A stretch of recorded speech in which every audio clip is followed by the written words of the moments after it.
Here's how we created DIY versions of the Whitetail Remora. I've still got work to do, mine's still pretty thick and I need to do some thinning out. But overall, this has felt like the missing ingredient I've needed to take this setup to the next level. What this does is increase my wheelbase by 2 inches, putting the truck more into pocket, preventing jackknifing and increasing stability. If you're a surf skater, you may already know, but I'll explain more later. It all started as a question, but turned experiment real quick. Camilo and I love our retro boards and have been talking for a while about extending the wheelbase. Started really getting into it and considered options like the Chemskate Wheelbase mod. But the fear of drilling holes into these historic pieces was real. He didn't want to drill into his deck and called me a bad influence, but hey, he started it. And so the experiments began.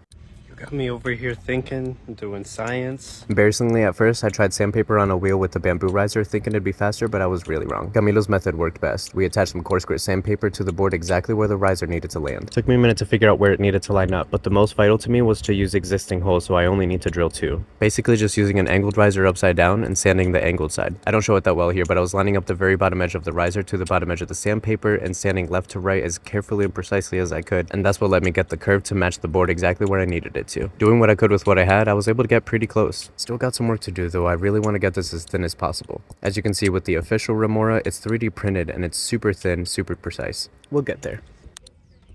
I'm gonna do it. I'm gonna drill some holes. I'm scared, but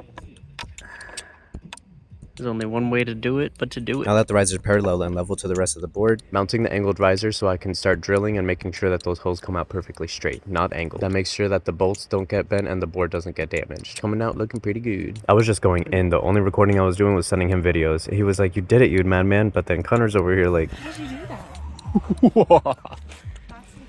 that? Woohoo! Hee hee hee! Oh, not crazy, just mad. still clicking.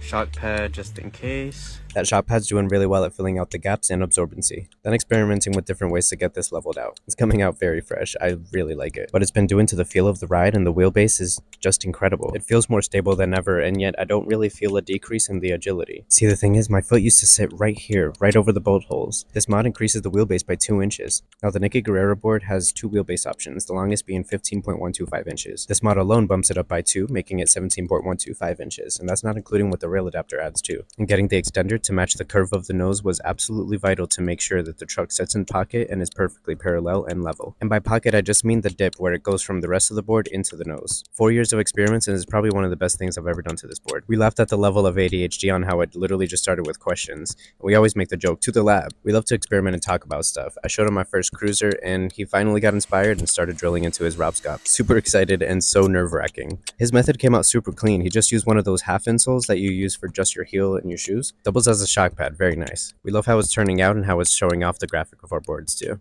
Here's a very poorly filmed test ride. I was very hesitant at first, and it just recently rained, so it was all slick. I could feel the difference right away. It kind of felt more like the Chubb board I have. And as you can see here, you can actually see bolts. My foot's not covering them all. This very first test ride is not the best example, but this has been increasing my confidence a lot on this board. And pretty much every video featuring this board now is gonna have this new setup. I'm really excited where this takes things, and I cannot wait to get an official Remora soon. Thank you, Sophie, and everyone else for the interest. Take care and tread safe out there.